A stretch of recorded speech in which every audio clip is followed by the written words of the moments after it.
अस्सलाम वालेकुम students. I hope आप सब बहुत अच्छे होंगे। अपने लास्ट लेक्चर्स के अंदर हमने कोर्स वाले एरिया को डिस्कस किया, ठीक है, कि कोर्स क्या होती है, डिफरेंट टाइप ऑफ कोर्स को हमने डिस्कस किया। अच्छा, अगर थोड़ा सा पीछे चले जाएं तो हमने पहले प्रोडक्ट को जो था वो डिस्कस किया था। प्रोडक्ट क्या था? आउटपुट, मतलब जो था आपकी जो प्रोडक्शन थी उसकी बात की थी हमने। उससे रिलेटेड हमने कुछ लॉस पढ़े थे, ठीक है, जिसको हमने कहा था law of increasing return, decreasing return और नेगेटिव रिटर्न। इस तरह करके कुछ हमने पढ़े थे। ये शॉर्ट रन में भी पढ़े थे, लॉन्ग रन में भी पढ़ा था। Law of decree increasing constant और डिक्रीजिंग, ये हमने पढ़ा था, ठीक है। आज हम लॉ ऑफ कॉस्ट के बारे में पढ़ने जा रहे हैं। हमने कुछ कॉस्ट की टाइप पढ़ी जो आपके सामने नज़र भी आ रही होंगी, ठीक है, जिसमें से एक जो कॉस्ट होती है वो आपकी फिक्स होती है, ठीक है। फिक्स कॉस्ट होती है, फिर वेरिएबल कॉस्ट होती है, फिर टोटल कॉस्ट क्या होती है, फिर मार्जिनल कॉस्ट क्या होती है, फिर एवरेज फिक्स कॉस्ट क्या होती है, एवरेज वेरिएबल कॉस्ट क्या होती है और एवरेज कॉस्ट क्या होती है, ठीक है। ये एवरेज फिक्स कॉस्ट है, ठीक है। ये एवरेज वेरिएबल कॉस्ट की बात होगी, ठीक है। और ये टोटल वेरिएबल कॉस्ट है, मतलब टोटल एवरेज कॉस्ट है, ठीक है, उसकी बात होगी। अब जरा इनको डिस्कस करते हैं एक स्केजुअल के अंदर। स्केजुअल के अंदर जब हम डिस्कस करते हैं तो आउटपुट के ऊपर कुछ कॉस्ट डिपेंड कर रही होती हैं, कुछ कॉस्ट इसके ऊपर डिपेंड नहीं कर रही होती। फॉर एग्जांपल, आपने एक प्लांट लगा लिया, ठीक है, और प्लांट लगाने के बाद आपको कुछ कॉस्ट जो है वो फिक्स आना शुरू हो जाएगी, कुछ वेरिएबल आएगी जो प्लांट के ऊपर, प्रोडक्शन के ऊपर बेस कर रही होगी। अच्छा, आपने प्लांट लगाया हुआ है, ठीक है, तो आपको हो सकता है कि वहाँ पे रेंट भी देना पड़े बिल्डिंग का। ये सारे खर्चे जो हैं आपके फिक्स होंगे, चाहे उस प्लांट के ऊपर अभी आपने एक यूनिट भी नहीं बनाया। से हमने अभी तक उसके ऊपर कोई यूनिट नहीं बनाया, कोई प्रोडक्शन स्टार्ट नहीं की, जैसे ही लाए थे उसको वैसे ही रखा है हमने प्लांट को। सो यूनिट ऑफ आउटपुट जो है वो भी हमारे जीरो है, क्वांटिटी जीरो है, ठीक है। फिक्स कॉस्ट स्टिल आनी ही आनी है, वो हमें पता है कि वो फिक्स रहेगी, क्योंकि हम शॉर्ट रन की बात कर रहे हैं। शॉर्ट रन में फिक्स कॉस्ट भी होती है और वेरिएबल कॉस्ट भी होती है। सो 10 रुपए की फिक्स कॉस्ट आई, वेरिएबल कॉस्ट जीरो थी। क्यों? क्योंकि हमने यूनिट्स ही नहीं बनाए। वेरिएबल कॉस्ट तो डायरेक्टली डिपेंड कर रही होती है आपके यूनिट्स के ऊपर। जितने ज़्यादा यूनिट्स बनाएंगे उतनी ये कॉस्ट बढ़ेगी, ठीक है। अच्छा, अब टोटल कॉस्ट क्या है? टोटल कॉस्ट बेसिकली ये fix cost plus variable cost, इन दोनों को टोटल जो इनका होगा, सम होगा, वो क्या कहलाता है? टोटल कॉस्ट, ठीक है। तो ये 10 + 0 टोटल कॉस्ट कितनी आ गई मेरे पास? 10, ठीक है, इन दोनों को सम करने के बाद। अच्छा, मार्जिनल कॉस्ट क्या होती है? मार्जिनल कॉस्ट हमें पता है, change in total cost divided by change in quantity. अच्छा, यहाँ पे हमारे पास टोटल कॉस्ट तो आ रही है 10, बट हमारे पास क्वांटिटी क्या है? जीरो है। सो मार्जिनल कॉस्ट भी हमारे पास नहीं है। अच्छा, एवरेज फिक्स कॉस्ट क्या थी? एवरेज फिक्स कॉस्ट होती है total fix cost divided by quantity, ठीक है। और एवरेज वेरिएबल कॉस्ट क्या होती है? Total variable cost divided by quantity, ठीक है। या टोटल का वर्ड आप ना भी यूज करें, fix cost divided by quantity, तो उसका मतलब सेम ही है। और एवरेज कॉस्ट क्या होती है? Total cost divided by quantity, ठीक है। अब ये आई थिंक आपको समझ आ गए होंगे फॉर्मूला। अब यहाँ पे क्योंकि क्वांटिटी जीरो है तो मैं इन सबके सामने जीरो लिखूंगा। अभी हमने एवरेज भी नहीं निकालनी, क्योंकि एक यूनिट भी नहीं बना तो एवरेज कैसे निकालें, ठीक है। मार्जिनल क्या है? मार्जिनल वो कॉस्ट होती है जो एडिशनल कॉस्ट आ रही होती है जब भी आप एक एक्स्ट्रा यूनिट बनाते हैं। अभी तो मैंने यूनिट ही नहीं बनाया, सो मार्जिनल कॉस्ट भी नहीं है। अब बात करते हैं जब हमने एक आउटपुट का यूनिट बनाया, ठीक है। जब एक यूनिट आउटपुट का बना तो क्या इसकी वजह से फिक्स कॉस्ट अफेक्ट होगी? ठीक है, सोचें जरा। नहीं होगी। फिक्स कॉस्ट का इसके साथ कोई लेना देना ही नहीं है, सो वो सेम रहेगी। वेरिएबल कॉस्ट अफेक्ट होगी, बिल्कुल अफेक्ट होगी। वेरिएबल कॉस्ट से कि 10 रुपए की है एक यूनिट बनाते हुए। अब टोटल कॉस्ट क्या है? टोटल कॉस्ट अब आ रही है आपकी total fix cost plus total variable cost, तो ये आ रही है आपकी 20, ठीक है। ये आपकी 20 आ रही है। अब ये 20 जो है ये आपकी, सॉरी एक सेकेंड, ये 20 जो है ये आपकी टोटल कॉस्ट आ रही है। मार्जिनल कॉस्ट क्या होगी? मार्जिनल कॉस्ट बेसिकली वो कॉस्ट होती है, वो एडिशनल कॉस्ट होती है जो एक एक्स्ट्रा यूनिट बनाने पे आती है, ठीक है। Change in total cost divided by change in quantity, अगर मैं इस फॉर्मूला को फॉलो करूं तो चेंज कितना आया है टोटल कॉस्ट में, इन दोनों में चेंज कितना आया है वो है 20 - 10, ठीक है, 10 का चेंज आया है। और यूनिट्स में कितना चेंज आया है 1 - 0, 1 का चेंज आया, तो आंसर आपके पास आ रहा है 10। अच्छा, इसका एक आसान तरीका भी है, मैं अगर टोटल, क्योंकि मेरे यूनिट्स जो हैं वो तो एक एक करके ही अगर इंक्रीज हो रहे हो, तो मैं अगर टोटल कोर्स में जो चेंज आ रहा है 20 - 10 इसको ले लूँ तो यही मेरे पास आंसर आएगा, ठीक है। सो इस तरह भी किया जा सकता है। मार्जिनल कॉस्ट क्या है, बेसिकली वो कॉस्ट में जो एडिशनल कॉस्ट इनकर हो रही है एक यूनिट एक्स्ट्रा बनाने के लिए, ठीक है, तो वो कॉस्ट है। सो 10 आ गया। अब आ जाते हैं एवरेज फिक्स कॉस्ट क्या है। एवरेज फिक्स कॉस्ट है total fix cost divided by quantity. तो अगर हम देखें कि हमारे पास जो है वो फिक्स कॉस्ट कितनी थी, तो वो फिक्स कॉस्ट ये थी।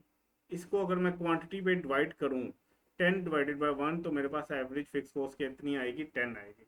एवरेज वेरिएबल कॉस्ट कितनी है, एवरेज वेरिएबल कॉस्ट डिपेंड करती है कि आपकी टोटल वेरिएबल कॉस्ट कितनी है, वो 10 है। इसको मैं डिवाइड करूं टोटल नंबर ऑफ यूनिट्स पे तो ये भी 10 आएगा, ठीक है। ये ये मेरी यहाँ से आई है और ये वाली जो मेरी है वो वैल्यू यहाँ से आ रही है, इसको डिवाइड करने से इस यूनिट्स के साथ। अब आ जाते हैं एवरेज कॉस्ट। एवरेज कॉस्ट क्या है, जो टोटल कॉस्ट को डिवाइड करते हैं हम, ठीक है, ये टोटल कॉस्ट थी, इसको डिवाइड कर दिया मैंने टोटल नंबर ऑफ यूनिट से, तो मेरे पास ये आ गई 20। अच्छा, आपको अब थोड़ा सा अगर मैं याद करवाऊँ तो हमने एवरेज कॉस्ट का कुछ और फॉर्मूलाज भी पढ़े थे। एवरेज कॉस्ट का हमने कहा था कि एवरेज कॉस्ट जो है वो इक्वल हो सकती है average fix cost plus average variable cost. तो इन दोनों को सम करके भी मैं ये निकाल सकता हूँ। तो मेरे पास दूसरा फार्मूला क्या है, दूसरा फार्मूला ये है कि मैं टोटल कॉस्ट जो मेरी है 20 उसको टोटल यूनिट्स पे डिवाइड करके भी निकाल सकता हूँ। नेक्स्ट चलते हैं। जब हमने दो यूनिट्स बनाए, फिक्स कॉस्ट क्या चेंज होगी, नहीं होगी, वो सेम रहेगी। वेरिएबल कॉस्ट क्या चेंज होगी, बिल्कुल चेंज होगी। वेरिएबल कॉस्ट अब 19 हो गई, ठीक है। टोटल कॉस्ट कितनी है 29, मार्जिनल कॉस्ट कितनी आई 9। अब आपने ये खुद फॉर्मूलास लगा के इसको सॉल्व करना है, ठीक है, क्योंकि मैं हर एक स्टेज के ऊपर इसको अगर सॉल्व करने लग गया तो ये टेबल बनाते बनाते ही हमें एक बड़ी लंबी वीडियो हमारी बन जानी है। सो अब आपने खुद करना है, मैंने आपको फॉर्मूलाज बता दिए। तो टोटल कॉस्ट, मार्जिनल कॉस्ट ये हमें निकल आई, हमारे पास फॉर्मूलाज हैं। एवरेज फिक्स कॉस्ट भी हमारे पास फॉर्मूला है, एवरेज वेरिएबल कॉस्ट का भी फॉर्मूला है और एवरेज कॉस्ट का भी फॉर्मूला, ठीक है। अब ये हमारे पास जो है वो इस तरीके से चलती आई है। तो यहाँ पे आई थिंक ये एवरेज कॉस्ट के यहाँ पे एक पॉइंट शायद होगा, अभी इसको कैलकुलेट कर लेते हैं। टोटल कॉस्ट हमारे पास कितनी है 29/2 तो 14.5 आना है आंसर, ठीक है। ये पॉइंट यहाँ से स्किप हुआ मेरे से। अच्छा, नेक्स्ट चलते हैं 3 पे। फिक्स कॉस्ट सेम रही, वेरिएबल कॉस्ट जो है वो आपकी जो है वो इंक्रीज हुई जैसे जैसे यूनिट्स इंक्रीज हुए, टोटल कॉस्ट भी इंक्रीज हो रही है। मार्जिनल कॉस्ट, अब जरा अपना फोकस मार्जिनल कॉस्ट पे करें। मार्जिनल कॉस्ट के ऊपर फोकस करना क्यों ज़रूरी है, मार्जिनल कॉस्ट के ऊपर फोकस करना इसलिए ज़रूरी है कि जब हमने ये बात की थी कि लॉ ऑफ प्रोडक्ट की बात हम करते थे, लॉ ऑफ रिटर्न की बात करते थे, तो तब भी मार्जिनल रिटर्न वो चीज़ थी जो हमें उस पूरे लॉ को गवर्न करते हुए बता रही होती थी कि जब मार्जिनल जो है ना मार्जिनल रिटर्न जो है, मार्जिनल प्रोडक्ट जो है वो इंक्रीज हो रहा है, फिर वो जो है वो एक मैक्सिमम पॉइंट पे पहुंचने के बाद डिक्रीज हो रहा है, फिर नेगेटिव हो रहा है, उसी के हिसाब से हमने अपने लॉस बनाए। यहाँ पे भी marginal cost law of cost को जो है ना वो गाइड कर रही होगी।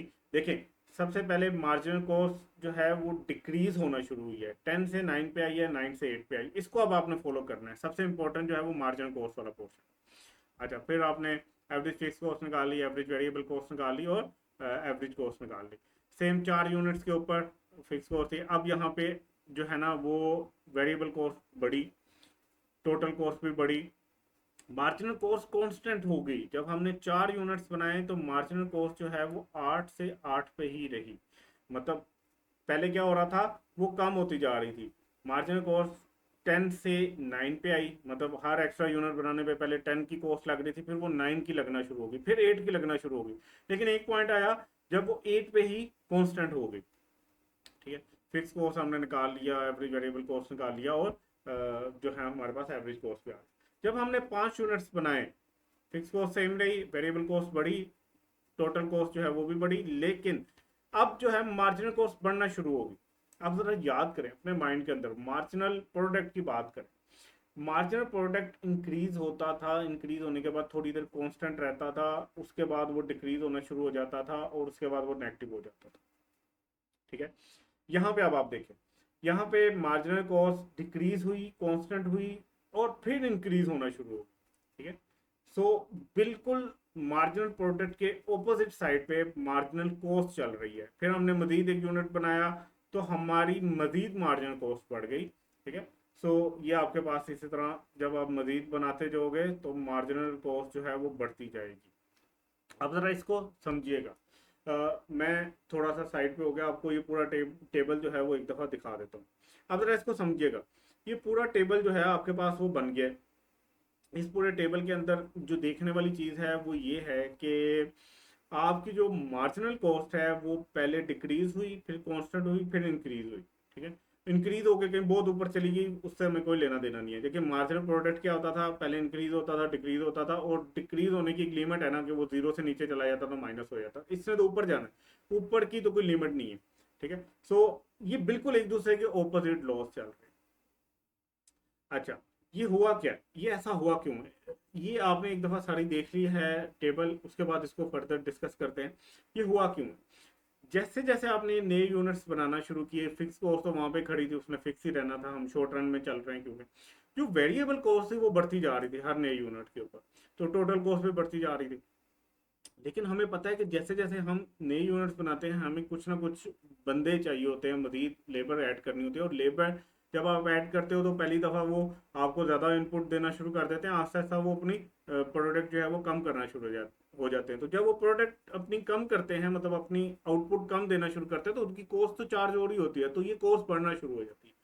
ये बिल्कुल उसको रिफ्लेक्ट कर रहा है ऑपोजिट डायरेक्शन में, मार्जिनल प्रोडक्ट को, ये वाली मार्जिनल कॉस्ट। ठीक है, बाकी आपने ये टेबल एक दफ़ा खुद बनाना है, अपनी कैलकुलेशन के साथ ये सारे फिगर्स करने हैं। बस आपके पास आउटपुट क्वांटिटी होगी, फिक्स कॉस्ट होगी, और वेरिएबल कॉस्ट होगी। फर्स्ट 3 कॉलम्स आपने लेके बाकी वाले सारे खुद कॉलम्स आपने फिल करने हैं। ठीक है, सो ये लॉ ऑफ कॉस्ट का आज का हमारा पहला लेक्चर था। इंशाल्लाह अगली वीडियो में हम इसी टेबल को मज़ीद डिस्क्रिप्टिव फॉर्म में डिस्कस करेंगे। अपना ख्याल रखिएगा, अल्लाह हाफिज़।